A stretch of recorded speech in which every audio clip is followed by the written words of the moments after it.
इफिसियों की पत्री और उसका दूसरा अध्याय और उसका 12 से लेकर 19 वचन तक हम पढ़ेंगे। तुम लोग उस समय मसीह से अलग और इज़राइल की प्रजा के पद से अलग किए हुए और प्रतिज्ञा की वाचाओं के भागी ना थे और आशाहीन और जगत में ईश्वर नहीं थे, पर मसीह यीशु में तुम लोग पहले दूर थे, मसीह के लहू के द्वारा निकट हो गए हो, क्योंकि वही हमारा मेल है जिसने दोनों को एक कर दिया और अलग करने वाली दीवार को जो बीच में थी ढा दिया और अपने शरीर में बैर अर्थात वह व्यवस्था जिसकी आज्ञाएं विधियों की रीति पर थी मिटा दिया कि दोनों से अपने में एक नया मनुष्य उत्पन्न करके मेल करा दे और क्रूस पर बैर को नाश करके इसके द्वारा दोनों को एक देह बनाकर परमेश्वर से मिलाए। उसने आकर तुम्हें जो दूर थे और उन्हें जो निकट थे दोनों को मेल मिलाप का सुसमाचार सुनाया, क्योंकि उसी के द्वारा हम दोनों की एक आत्मा में पिता के पास पहुंच होती है। इसलिए तुम अब विदेशी और मुसाफिर नहीं रहे, परंतु पवित्र लोगों के संगी, स्वदेशी और परमेश्वर के घराने के हो गए। Hallelujah, hallelujah, hallelujah, hallelujah, praise the Lord, praise the Lord. कितने लोग कहेंगे कि मैं परमेश्वर की संतान, मैं परमेश्वर की संतान। Hallelujah, hallelujah. पहले तो हम नहीं थे, पहले तो हम परमेश्वर की संतान नहीं थे, परंतु अब हम क्या हैं? परमेश्वर की संतान है। क्या है बोलो? परमेश्वर की संतान है और हमारा मसीह में नया जन्म हुआ है। हालेलुया। अभी हमको मालूम चल गया कि हम इधर आकर जुड़े नहीं हैं, हम इधर आकर किसी के साथ में जुड़ गए या किसी के साथ में मिल गए, ऐसा नहीं है, परंतु अभी हमारा मसीह में क्या हुआ है? जन्म हुआ। Hallelujah, hallelujah. मसीह में क्या हुआ है? हम मसीह यीशु में पैदा हुए हैं। क्या हुए? जो लोग इधर आकर जुड़े वे कभी भी मसीह के संगी वारिस नहीं बन सकते। आपका पड़ोसी आपसे जुड़ा होता है, पड़ोसी जुड़ा रहता है ना, हर चीज की खबर रखता है, दुख सुख का साथी रहता है, खाने पीने का बांटता लेता है, लेकिन वो कभी भी आपके घर का वारिस नहीं हो सकता। हो सकता है? अगर वारिस कौन होगा? जो आपके घर में पैदा हो। वारिस कौन होगा बोलो? जो हमारे घर में पैदा हुआ, वो वारिस है, वो अधिकारी। Hallelujah, praise the Lord. तो अगर हमको वारिस बनना है, अगर हमको अधिकारी बनना है उस घर का, प्रभु के घराने का, तो हमको प्रभु में क्या होना चाहिए? क्या होना चाहिए? नया जन्म होना चाहिए। Hallelujah, hallelujah, hallelujah. Yeshu Masih के पास में एक व्यवस्थापक आया जो सारी व्यवस्था को जानता है। आपने पढ़े होंगे, यमुना 3 अध्याय में वो है। आप जानते हैं वो क्या नाम है उस व्यवस्थापक का?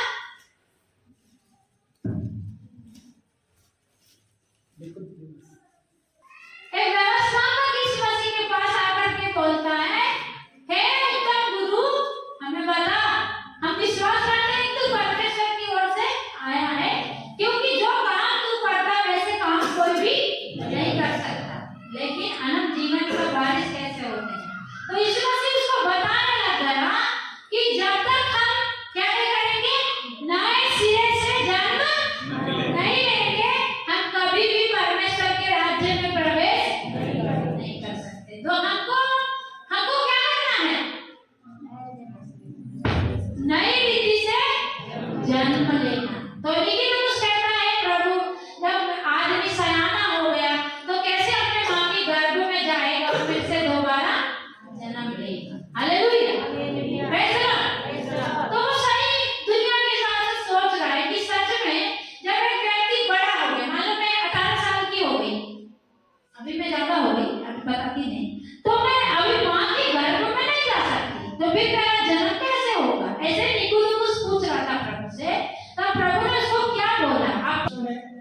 यीशु ने उत्तर दिया, उत्तर 3 का 5 पद है। यीशु ने उत्तर दिया, मैं तुझसे एक बात सच कहता हूँ, जब तक कोई मनुष्य जल और आत्मा से ना जन्मे तो वह परमेश्वर के राज में प्रवेश नहीं कर सकता। हालेलुया। क्या बता रहा है यीशु मसीह? जब तक कोई जल और आत्मा से अब जल से कितने लोग नया जन्म लिए? कितने लोगों ने पानी से डूब कर बपतिस्मा लिए, उसको जल बोलते हैं। वो लोग जल से क्या लिए हैं? नया जन्म लिए, है ना? लेकिन उसी से काम नहीं चलेगा। अभी क्या नया जन्म लेना पड़ेगा? आत्मा में नया जन्म पाना पड़ेगा। कई लोगों को लगता है बपतिस्मा हो गया, स्वर्ग का टिकट कंफर्म। कोई कंफर्म नहीं है। स्वर्ग का टिकट कंफर्म नहीं है। बपतिस्मा पाकर स्वर्ग नहीं जाते। गलत फहमी में मत रहो। कितने लोग सोचते हैं बपतिस्मा ले लिया अब स्वर्ग को जाने जाना? नहीं जाएंगे। हालेलुया। Praise the Lord. प्रभु यीशु मसीह बोला, किससे पढ़ो सतीश उसको? जब तक कोई मनुष्य जल और आत्मा से ना जन्मे। जल और आत्मा से ना जन्मे। तो जल से तो जन्म हो गया। अभी हमको विचार करना, सोच करना है हमको कि हमारा जन्म आत्मा से हुआ है कि नहीं हुआ है। हालेलुया। अभी जिस व्यक्ति का जन्म आत्मा में हो गया तो आत्मिक बातों पर मन लगाता। हालेलुया। काय में मन लगाएगा वो? जो आत्मा में नया जन्म हो गया। शरीर में तो हुए थे बचपन से, शारीरिक बातों में ध्यान देते थे, शरीर में चलते थे, शरीर की सुनते थे, इधर उधर की शिक्षाओं पर चलते थे, इधर उधर की बातों पर ध्यान लगाते थे। लेकिन जिस समय हमारा जन्म आत्मा में हो गया, जिस समय हमने आत्मा में नया जन्म पाया, अभी हम किसकी ओर से सुनते हैं? परमेश्वर की ओर। आत्मा की ओर से। हालेलुया। किसकी बात सुनते हैं? अभी प्रेरित पौलुस यहाँ पर बहुत सारी बातें लिख रहे हैं, तो वो क्या बोलते हैं? तुम लोग उस समय मसीह से अलग, किससे अलग थे? जब तक हमारा नया जन्म नहीं हुआ था, हम किससे अलग थे? मसीह यीशु से अलग थे। किससे अलग थे? मसीह यीशु से। सब लोग बोलो, हम किससे अलग थे? मसीह यीशु से अलग किए हुए। तो प्रभु के पास जो बात आए हैं, जो प्रतिज्ञा है, वो किसके लिए है? जो विश्वास करता है, जो उसके पास में नया जन्म पाता है। इसलिए प्रभु यूहन्ना की पुस्तक 1:12 में कहता है, जितनों ने उसे ग्रहण किया। पहले तो वो आया किसके लिए?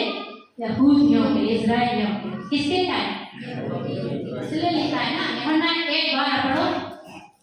परंतु वह अपने घर आया और उसके अपनों ने उसे ग्रहण नहीं किया, परंतु जितनों ने उसे ग्रहण किया उसने उन्हें परमेश्वर की संतान होने का अधिकार दिया, अर्थात उन्हें जो उसके नाम पर विश्वास रखते हैं। हालेलुया। अपने बाइबल में इस वचन पर निशान लगाओ। आपने यदि विश्वास किया है, आप निशान लगा सकते हैं और लिख सकते हैं कि मैंने उसे क्या किया? ग्रहण किया। मैंने उसे क्या किया है? ग्रहण किया है कि वो मेरा क्या है? परमेश्वर है। हालेलुया। तो वचन यहाँ पर कहता है, वो अपने घर में आया, लेकिन उसके अपनों ने उसे ग्रहण नहीं किया। तो इसमें सीखा जन्म किस जाति पर हुआ? यहूदी। सबसे पहले सुसमाचार किसको सुनाया गया? यहूदी और इस्राएल में कंफ्यूजन नहीं होना है। उसका मतलब समझो कि एक बाप के 2 बेटे हैं, तो बाप के सगे बेटे, समझ गए? इस्राएल और यहूदी एक बाप के 2 बेटे हैं, सगे सगे। इसलिए कभी इस्राएल बोलते, कभी यहूदा बोलते, तो कंफ्यूजन में नहीं जाना। क्लियर माइंड में रखना, ये एक ही जन की क्या हो रही है? बात हो रही है। तो वहां पर प्रभु यीशु मसीह सबसे पहले उनके पास में गया, उनको वचन सिखाया गया, उनको वचन सुनाया गया, लेकिन उन्होंने यीशु मसीह को क्या नहीं किया? ग्रहण नहीं किया। इसलिए लिखा है कि वह अपने घर आया। कहाँ आया? अपने घर आया, लेकिन उसके अपनों ने उसे क्या नहीं किया? ग्रहण नहीं किया। आगे हमारे लिए लिखा है, हमारे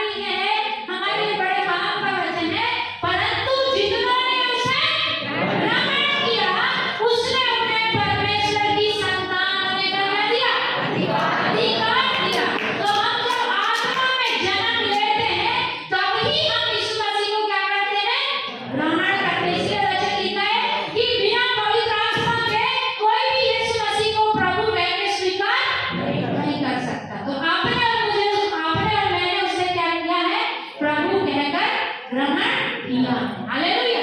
इसीलिए अभी हम उसकी क्या है? संतान। Hallelujah. Praise the Lord. Praise the Lord. तो इसलिए समझना अभी हम परमेश्वर की क्या है? संतान है। फिर आगे लिखा अभी संतान है तो सारी प्रतिज्ञाएं किसके लिए रहती हैं? संतान के लिए। हालेलुया। Praise the Lord. और वाचाओं के भागी रहे और आशा ही और जगत में ईश्वर रहित थे।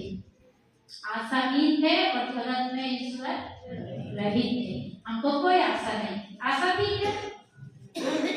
हमको कोई आशा थी नहीं थी। हमको कोई भी आशा नहीं थी। ईश्वर था क्या? ईश्वर था, लेकिन हम जानते नहीं थे कि कौन सा है ईश्वर।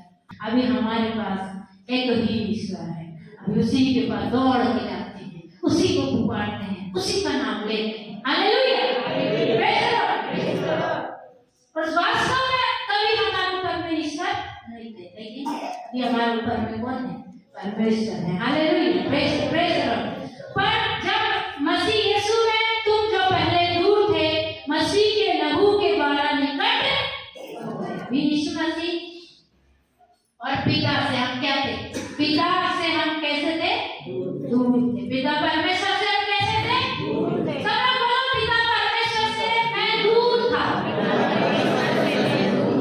अभी पास आने का कोई जरिया नहीं था। पिता है और यहाँ से मनुष्य के बीच में एक बहुत बड़ी खाई है। अभी पिता के पास पहुंचने का मनुष्य के पास में कोई भी रास्ता नहीं था। इसीलिए स्वयं उसने अपने इकलौते पुत्र को भेजा और उसने आकर के इस खाई के बीच में और परमेश्वर के बीच में क्या बना दिया है? रास्ता बना दिया। अभी मनुष्य यीशु मसीह में होकर पिता के पास समझ आ रहा है? मनुष्य और पिता के बीच में क्या थी? एक बहुत बड़ी खाई। कोई नहीं जा सकता था, उसके पास जा ही नहीं सकते थे, कोई रास्ता ही नहीं था। बलि भी करते थे तो भी उसके नजदीक में नहीं जा सकते थे। पिता से मिलाने के लिए यीशु का जन्म उतना इम्पोर्टेंट नहीं। पिता से मिलाने के लिए देखो वचन में लिखा है, पिता से मिलाने के लिए जो हम दूर थे तो अब कैसे मिल गए? मसीह के सबने बोला कैसे पिता के पास पहुंच पाए? मसीह के लहू के द्वारा। कैसे पहुंच पाए?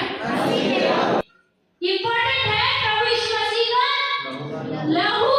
अगर आप और मैं उसके पास पहुंच पाए हैं तो कैसे पहुंच पाए हैं? यीशु मसीह के लहू के द्वारा। हालेलुया। कैसे पहुंच पाए हैं? आपको मालूम है यीशु मसीह जन्म ले करके 33.5 साल तक जो सेवा किया उसमें बहुत सारी कठिनाई थी, लेकिन जो अंतिम सेवा थी उसमें अत्यधिक कठिनाई थी।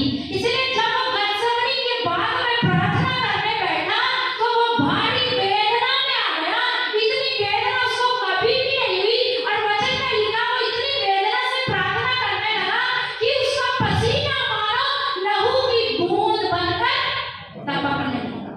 इतनी कठिनाई प्रभु को 33.5 साल में नहीं हुई। अपने माँ के घर में जन्म लिया, कभी कभी गिर भी गया होगा, है ना? कभी कभी उसको चोट भी लग गई होगी और कभी कभी उसको किसी ने बुरा भला भी कर दिया होगा। और जब सेवा शुरू किया तब तो आप सब जानते हैं कि उसको कितनी कठिनाइयों से गुजरना पड़ा। सब लोगों ने उसको ग्रहण नहीं किया, जिनको उसने चंगा किया उन्हीं लोगों ने उसकी निंदा किया। ये सारी चीजें एक कठिनाई थी, लेकिन सबसे बड़ी कठिनाई, सबसे बड़ा दुख उसके लिए जो सामने रखा था वो था उसका क्रूस जो उसको उठाना था। हालेलुया। इसलिए उसने सोचो कि 3.5 साल में कभी ये प्रार्थना नहीं किया, हे पिता ये प्याला मेरे सामने से हटा दे। लोगों ने उसको चोर कहा, लोगों ने उसको पापी कहा, लोगों ने उसको पेटू कहा, दुष्ट आत्मा का दोस्त कहा, उसको कोई दिक्कत नहीं थी, लेकिन वो जानता था ये जो क्रूस की सजा है ये असहनीय है। इसलिए वो गत्सेमनी में प्रार्थना करने लग गया, हे पिता हो सके तो ये प्याला मेरे सामने से क्या कर हटा दे। और इतना वेदना में आ गया कि उसका पसीना मानो लहू बनकर बहने लगा। लेकिन खुशी की बात आपके और मेरे लिए आनंद यही है, मेरे यीशु ने लहू बहाया। अगर वो लहू नहीं बहाता कभी भी हम उसकी संतान नहीं बनते थे, हम उसके नजदीक में नहीं जा पाते थे, हम जा ही नहीं पाते थे, हमारे लिए कोई दूसरा रास्ता ही नहीं था। लेकिन हम अन्य जातियों के लिए भी और यहूदियों सबके लिए प्रभु यीशु मसीह ने क्या बनाया? लहू बहाया। इसलिए मसीह के लहू के द्वारा हम क्या हो गए? निकट। यीशु के लहू के द्वारा हम पिता के निकट हो गए। एक ही रास्ता क्या है? यीशु मसीह का, यीशु मसीह का पिता के पास जाना चाहते हैं और उसके नजदीकी में जाना चाहते हैं। अब उसके लहू को पुकारे, अब कहे प्रभु तेरे लहू से मुझे धो दे, तेरे लहू से मुझे शुद्ध कर दे, तेरे लहू से मुझे पवित्र कर दे, तेरे लहू के द्वारा मुझे पिता को जानने का सौभाग्य दे, मुझे पिता के और करीब जाने का मौका दे। वो सिर्फ हो सकता है यीशु के लहू के द्वारा। हालेलुया। लहू के द्वारा निकट हो गए, क्योंकि वही हमारा मेल है जिसने दोनों को एक कर लिया और अलग करने वाली दीवार को बीच में से हालेलुया। लहू ही हमारा क्या है? पिता के साथ मेल। हालेलुया। अगर यीशु लहू नहीं बहाता हम कभी भी पिता से मिलने नहीं पाता। उसने हमें अपने में क्या किया? एक किया और फिर अपने में एक करके हमको पिता से मिला दिया। हालेलुया। हालेलुया। Praise Lord. और जो दीवार शैतान ने बना करके रखा था, उस दीवार को यीशु मसीह के लहू ने क्या किया? हटा दिया। हालेलुया। और अपने शरीर में बैर अर्थात वह अवस्था जिसकी प्रतिज्ञाएं विधियों की नीति पर थी, मिटा दिया कि दोनों से अपने में एक नया मनुष्य उत्पन्न करके मेल करा दे। अभी देखो अपने शरीर में यीशु मसीह ने कहाँ दुख उठाए?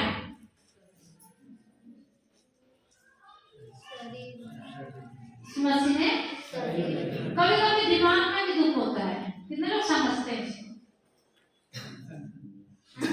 टेंशन होती है भारी, कुछ चीज की टेंशन, अरे उसने ये बोल दिया, अरे ये बात हो गई, ये मुंह पकड़ा हो गया, भारी टेंशन। ये दुख है, आनंद नहीं। क्या कहाँ दुख उठाया? तो यीशु मसीह ने कहाँ दुख उठाया? कितने अद्भुत एक लड़ाई है। शरीर में दुख उठाकर जयवंत हो गया। कैसे हो गया? यीशु मसीह ने शरीर में दुख उठाकर के जयवंत हो गए। शरीर में मरा ना, कैसे मारा? शरीर में दुख हो गया, उसको पीठ में मारा गया, हाथ में पैर में कीड़े ठोके गए। तो यदि हम सही रीति से चलते हुए शरीर में दुख उठाते हैं तो हम क्या पाते हैं? बल पाते हैं, जय पाते हैं। हालेलुया। अरे लोग सोचते प्रभु में आ गए हम चल के बने रहेंगे, बीमारी नहीं आएगी। बीमारी जब आएगी शरीर में दुख उठा करके भी हम क्या बनते जाएंगे? बलवंत बनते जाएंगे। हालेलुया। क्योंकि हमारे यीशु मसीह ने हमारी सारी गंदगी को शरीर में दुख उठाकर क्या किया? मारा। हालेलुया। यीशु मसीह जब क्रूस पर लटका था तब सारे हमारी गंदगी, पाप, श्राप, जितना भी सब कुछ था वो यीशु मसीह ने अपने ऊपर लेकर के मरा। इसलिए मरा। आपका और मेरा सब उसने अपने ऊपर ले लिया। जिस समय मर रहा था तो उसके ऊपर में सारी पृथ्वी का पाप डाल दिया गया था। इसलिए वचन में लिखा है कि उसी समय पिता ने उससे मुंह मोड़ लिया था। वो कहता है पिता तूने मुझे क्यों छोड़ दिया? क्योंकि पाप का और परमेश्वर पिता का कोई भी रिश्ता नहीं है। और प्रभु यीशु मसीह को सारे जगत के पापों को अपने ऊपर उठा लिया। अभी उठा लिया है, पर उसका लाभ किसको मिलेगा?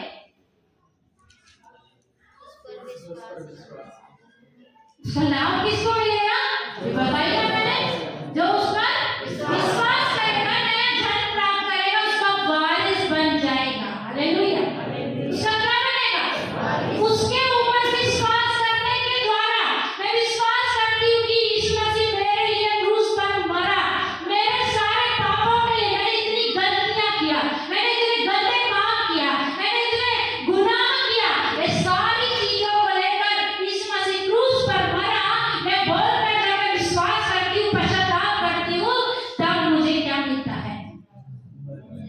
विजय मिलता है ना, बल मिलता है, बल मिलता है। मुझे करने की जरूरत नहीं, मुझे भुगतने की जरूरत नहीं है ना। मेरे पापों की सजा प्रभु ने भुगत चुका है। इसलिए यीशु मसीह बोलता है पिता ने मुझे छोड़ दिया, कुछ समय के लिए पिता ने उससे मुख मोड़ लिया, क्योंकि उसके अंदर में सारी दुनिया का क्या आया था, पाप आया। हालेलुया। जो पिता से एक सेकंड भी अलग नहीं रहना चाहता था मसीह यीशु, लेकिन वो हमारे कारण पिता से कुछ देर के लिए क्या हुआ, अलग हुआ। हालेलुया। और सारे वैभव को अपने शरीर में लेकर के उसे सबके क्या कर दिया, नष्ट कर दिया। उसने आकर तुम्हें जो दूर थे और उन्हें जो निकट थे, दोनों को मेल मिलाप का सुसमाचार सुनाया। हालेलुया। अभी सुसमाचार सिर्फ मसीह लोग सुनाते हैं, है ना। कौन करते हैं? कोई और नहीं करते। कोई और यदि करते हैं, अगर आपको कोई एक पुस्तक का पर्चा देता है तो क्या बोलता है, ये पुस्तक का 20 पर्ची बनाकर आप भी छापेंगे तो आपके काम क्या हो जाएंगे, सफल। वो सुसमाचार नहीं सुना रहा है, फालतू में अंधविश्वास फैला। इसलिए कई बार हम भी जब सुसमाचार सुनाते हैं, वचन उनको देते हैं, उनको डर आता है अंदर से, इसमें कुछ करना वाला तो नहीं पड़ेगा, इसकी भी 20-50 प्रति बनाकर उपवास रखकर इसको भी बांटना तो नहीं पड़ेगा, क्योंकि ऐसा फालतू की चीजें संसार में फैली हुई है। लेकिन सुसमाचार सुनाने वाले वो लोग हैं सिर्फ मसीह के लोग। अभी सोचो, ये समाचार सिर्फ यहूदी में या इस्राएल में सीमित हो सकता था, लेकिन पिता परमेश्वर ने वहीं तक सीमित नहीं रखा, लेकिन पिता ने ऐसा काम किया, पिता ने ऐसा रास्ता निकाला कि सुसमाचार सारे यहूदियों को, इस्राएलियों को और अन्य जातियों को भी मिल सके। हालेलुया। इसलिए हम सौभाग्यशाली हैं, ये हमें प्रभु का क्या मिला, सुसमाचार मिला। हालेलुया। कई लोगों को मिला भी नहीं है। याद रखो, आप जाके पूछो आप यीशु मसीह को जानते हैं, तो बोलेंगे हम नहीं जानते। पूछे ना आपने कभी?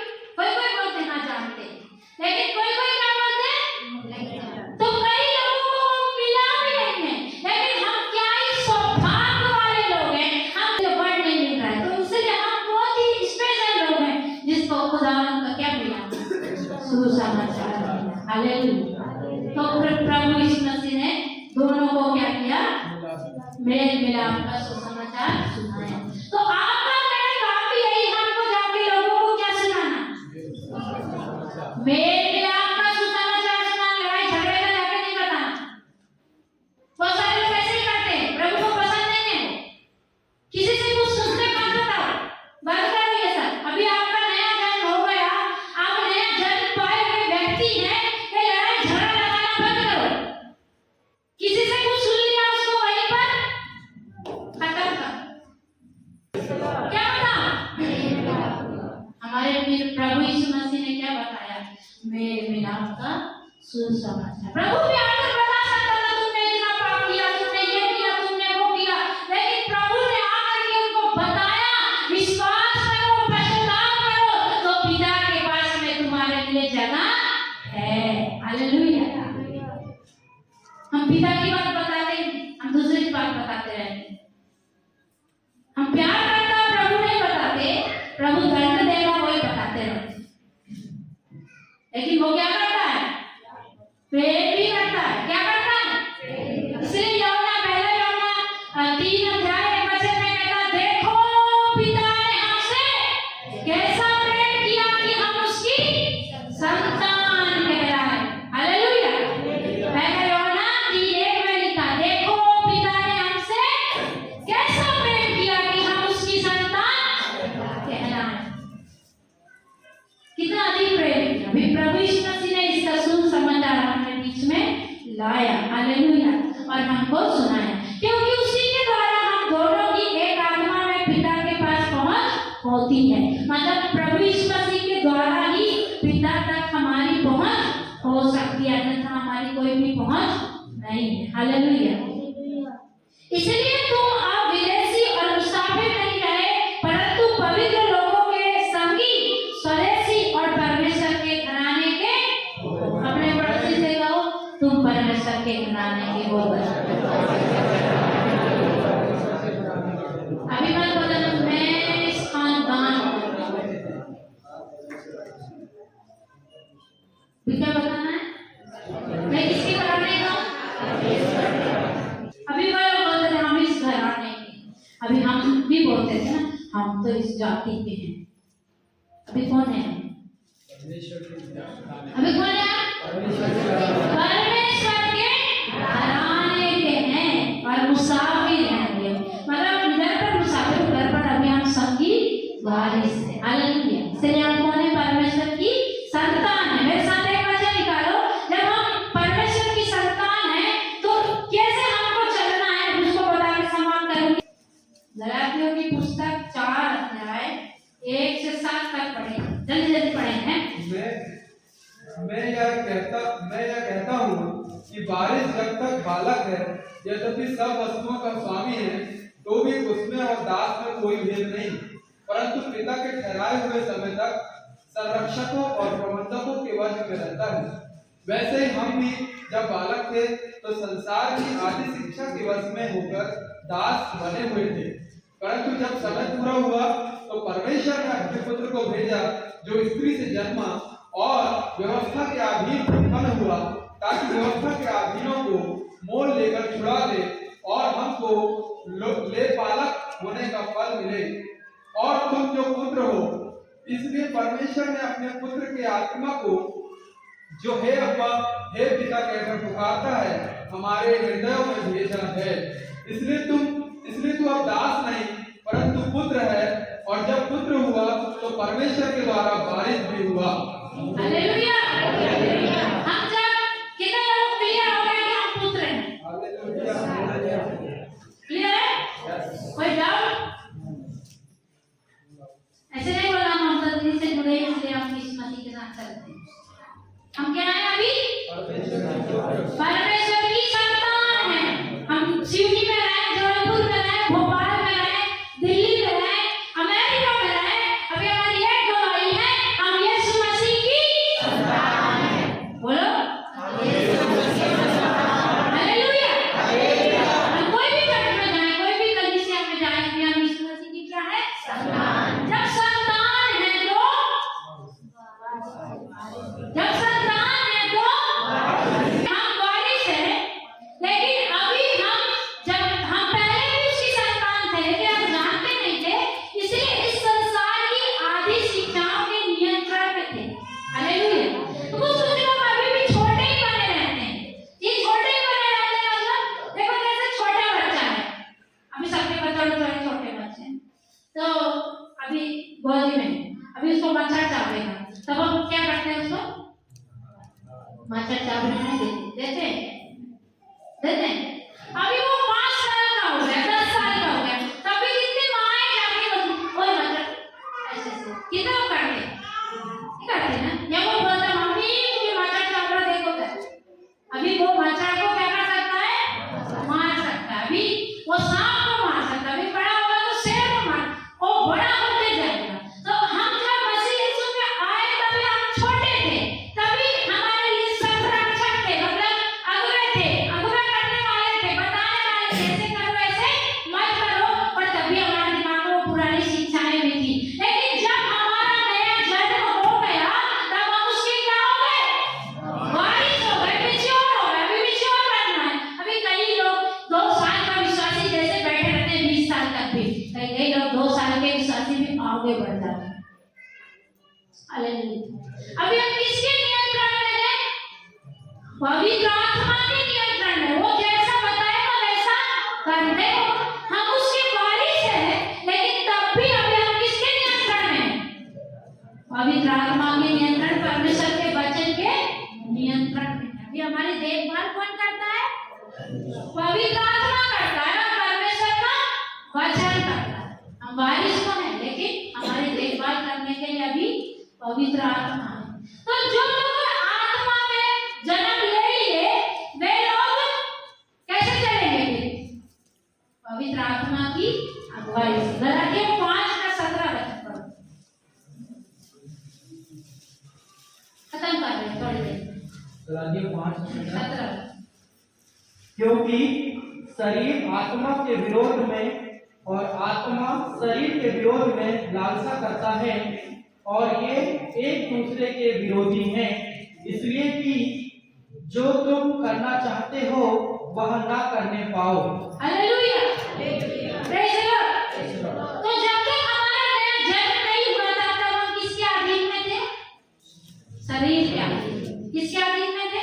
शरीर के अधीन में थे। इस संसार की आदि शिक्षाओं के अधीन में थे, हमारी क्षेत्रीय शिक्षाओं के अधीन में थे, हमारे रीति रिवाज के अधीन में थे, हमारे बाप दादाओं से जैसा चला आ रहा था हम उसके अधीन में थे।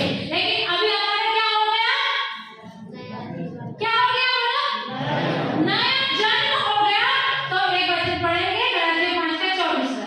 निशान लगा लो, लिख लो, ये सारे वचन आप घर जाके भी आराम से पढ़ सकते हैं। और जो मसीह यीशु के हैं उन्होंने शरीर को उसकी लालसाओं और अभिलाषाओं समेत क्रूस पर चढ़ा दिया है।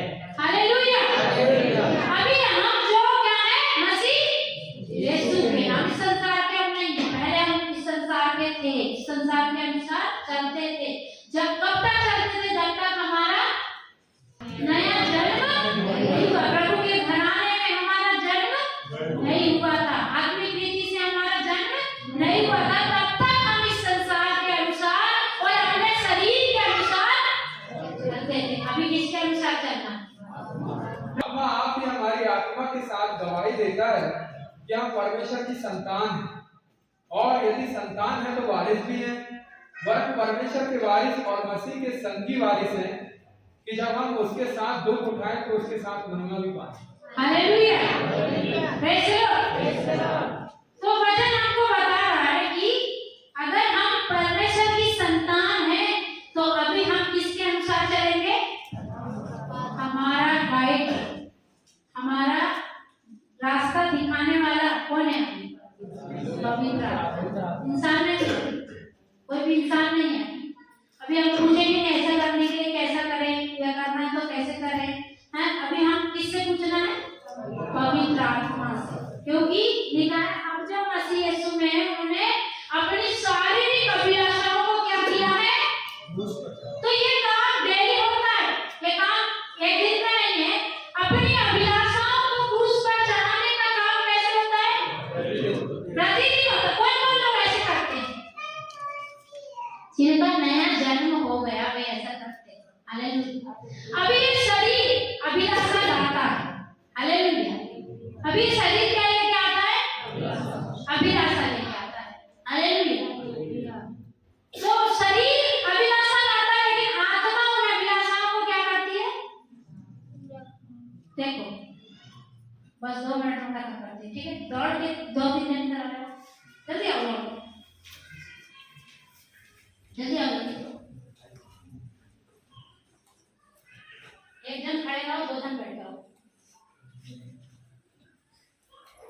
इधर खड़े रहो। अभी ये एक व्यक्ति है, ये कौन व्यक्ति है? नया जन्म पाया हुआ व्यक्ति है। कौन है ये? नया जन्म। और ये शारीरिक का है, मतलब शरीर है, और ये आत्मा। अभी इसके अंदर में अभिलाषाएं जब आती हैं तो ये दौड़ के आके बोलता है कि चले। अभी कैसा होगा कि मार्केट में गया, नया जन्म पाया हुआ व्यक्ति कहाँ गया? मार्केट में। इसने देखा एक शर्ट है, बहुत सुंदर है, और ये बोला ले लेता हूँ। क्या कर देता हूँ? ये क्या है? अभिलाषा। ये क्या आ रही है? ये नया जन्म पाया हुआ व्यक्ति मार्केट में जाकर एक शर्ट को देखकर इसके अंदर क्या आ गई? अभिलाषा। अभी ये शरीर उसका क्या बोलता है? ले ले ले ले ले। ये शरीर क्या बोलता है? तो ये बिना बुलाए आता है, इसको बुलाना नहीं पड़ता है। ये कैसे आएगा? ये बिना बुलाए दौड़ दौड़ के आएगा। फिर ये थोड़ी दूर आगे जाएगा और ये देखेगा एक पैंट है, बड़ा सुंदर है, और ले लेगा। और ये बिना बुलाए बोलता है ले ले ले। और लेकिन उधर जो आत्मा है वो कुछ नहीं बोलेगा, वो इस मैटर में थोड़ा आलसी है।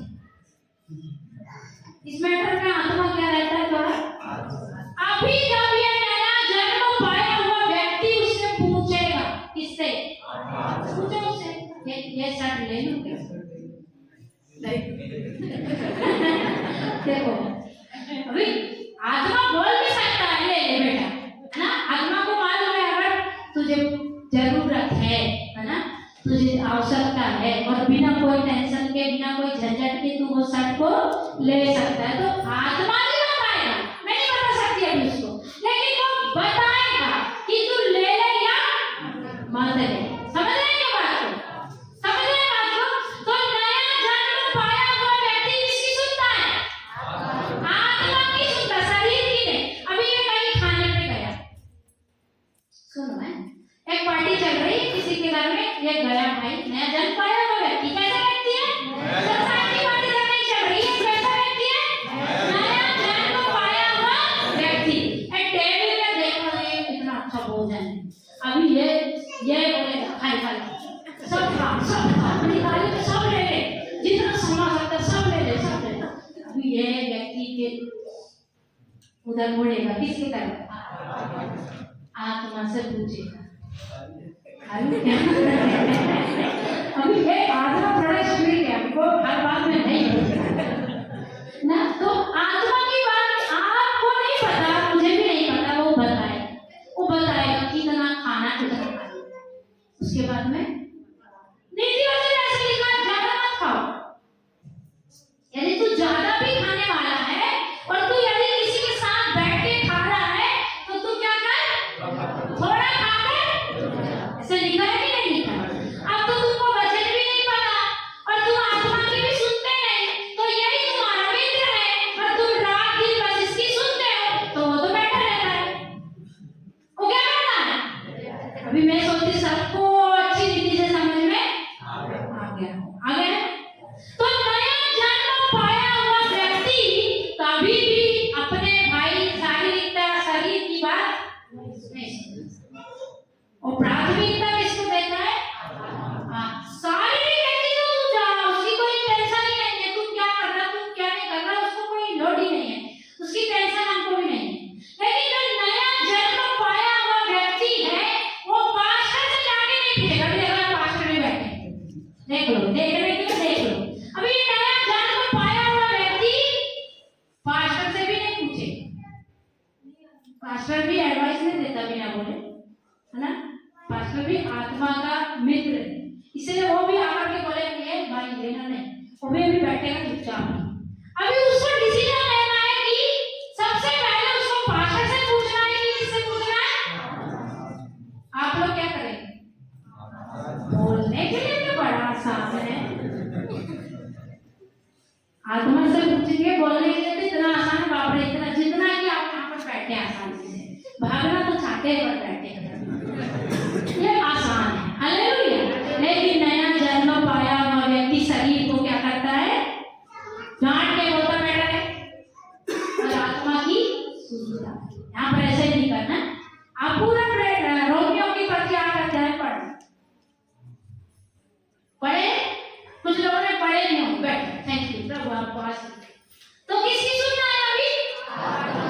अगर आप वारिस हैं तो आपको पवित्र आत्मा के नियंत्रण में चलना पड़ेगा, तो भी आपको एक दिन राज्य मिल जाएगा। इसलिए लिखा है जो शरीर के अनुसार चलते हैं वे कभी भी परमेश्वर के राज्य के अधिकारी नहीं हो सकते। अभी जिसके पास पैसा देता है ना, वो ज्यादातर आत्मा की बात नहीं सुनता। नया जन्म पाया भी बोलेगा मैंने 32 में लिया, मैं नया जन्म हुआ है, लेकिन उसकी जेब में थोड़ा माल है, उसकी जेब थोड़ी मोटी है, तो वो ज्यादातर पूछेगा ही नहीं मेरे पास पैसा है, मेरे पास इच्छा है, क्या है? पैसा और इच्छा, अभिलाषा, जरूरत नहीं है ना? आज बहुत लोगों को बहुत सारी चीजों की जरूरत नहीं, पर वे सारी चीजें कर रहे, क्यों? क्योंकि हमारे जेब में पैसा है। नहीं रहता तो फिर कितनी अच्छी साड़ी है पर पैसे नहीं है, चलो चलते हैं, तो वहां पर जरूरत ही नहीं पड़ती। लेकिन आज लोगों के पास में क्या है? पैसा है, शारीरिकता है, अभिलाषा है, इच्छा है, वो सारी चीज करते हैं जो आत्मा को पसंद नहीं। आत्मा को बहुत कुछ पसंद नहीं है। हम जो कर रहे हैं, हम जो आज जीवन जी रहे हैं, नया जन्म पाया हुआ व्यक्ति, आत्मा को वो चीजें पसंद नहीं है। सिर्फ आत्मा से पूछना है क्या करना है, क्या करना है? आत्मा जैसा पवित्र आत्मा आपको जैसा अगुवाई करता वैसा करना। अगर आत्मा की नहीं सुनेंगे, शरीर की सुनेंगे, तो रोमियो 8 में लिखा है कि वो मरे। जो शरीर की सुनेगा वो अपने भाई शरीर को बोलो उपराओ। शरीर को क्या बोलना है? आपके पास एक सहायक है। कितने लोगों के पास है? जो लोग अन्य भाषा बोलते सिर्फ उनके पास नहीं है, सबके पास एक सहायक है जिन्होंने यीशु मसीह पर क्या किया है? विश्वास किया है। पवित्र आत्मा की वाण जो है, ऐसे नहीं कि सिर्फ अन्य भाषा बोलने वाले के पास पवित्र आत्मा, ऐसा नहीं है। जिसने ये विश्वास किया कि यीशु परमेश्वर का पुत्र है, यीशु मेरे लिए मारा गया, बाढ़ा गया, मेरे लिए दुख उठाया, वो कौन है? हालेलुया। वो उसका सहायक, पवित्र आत्मा उसका। अभी डिसीजन आपके पास है। आपको आत्मा की सुनना है कि शरीर की सुनना? अभिलाषाएं तो आएंगी, इच्छाएं तो आएंगी शरीर की। तीमुथियुस को प्रेरित पौलुस लिखते हैं, शरीर की अभिलाषाओं से भाग भाग। वहां पर व्यभिचार की बात है। आत्मा तो बताइए, आत्मा बताएगा या मत जाए, लेकिन वहां से हमको क्या करना है? कई लोग आत्मा को बोलते रुको ना, अभी उठ के चले गए हो ना। किसी से बात करने के समय जब एक भाई या एक बहन आपस में बात करते हैं, कुछ आकर्षण आता है, तब आत्मा बताता है। वो तब वहां पर कैसे बताएगा? बिना पूछे बताएगा। समझ रहे हैं बात? अभी वो ज्यादा चीजों में नहीं बोलता है, लेकिन जब एक नया जन्म पाया हुआ व्यक्ति, भाई या बहन आपस में बात कर रहे हैं, उनके बीच में आकर्षण जब आएगा तो पवित्र आत्मा उसको बताएगा यहाँ से क्या बोलेगा? पवित्र आत्मा यहाँ से आत्मा हमको क्या करेगा? बताएगा। Hallelujah, praise the Lord. तो अभी हम कौन है? हम कर्म करते। अभी हम कौन है? परमेश्वर की संतान। और संतान है तो वारिस भी है, और वारिस है तो आत्मा की अगुवाई में चलेंगे। बोलो, मैं परमेश्वर की संतान हूँ। संतान हूँ तो वारिस भी हूँ, और वारिस हूँ तो आत्मा की अगुवाई में चलूंगा। किसकी अगुवाई में चलूंगा? अभी ये सूत्र है, समझो, इसको पकड़ के रखो। मैं परमेश्वर की संतान, और संतान हूँ तो वारिस भी हूँ, और वारिस हूँ तो आत्मा की अगुवाई में चलूंगा। अपने मन से नहीं चलूंगा, अपने हिसाब से नहीं दौड़ूंगा, अपने हिसाब से कुछ भी नहीं करूंगा, लेकिन मैं आत्मा की अगुवाई से चलूंगा। जब वारिस हो तो हमेशा रोके मत रहो, ये मिल जाए, वो मिल जाए, कुछ भी पिएगा, ये दे दो, पापा ये दे दो। हमको उसने हे अब्बा, हे पिता पुकारने का अधिकार दिया, और अधिकार से अभी हम कुछ चीजें उससे ले सकते हैं, क्योंकि हम क्या है? जब तक छोटे बच्चे तो मांगते हैं, मांगते हैं, लेकिन जब पता चल जाए मैं भी वारिस हूँ, अधिकारी हूँ, तभी अधिकार से उससे हम चीजें ले भी सकते हैं। हालेलुया।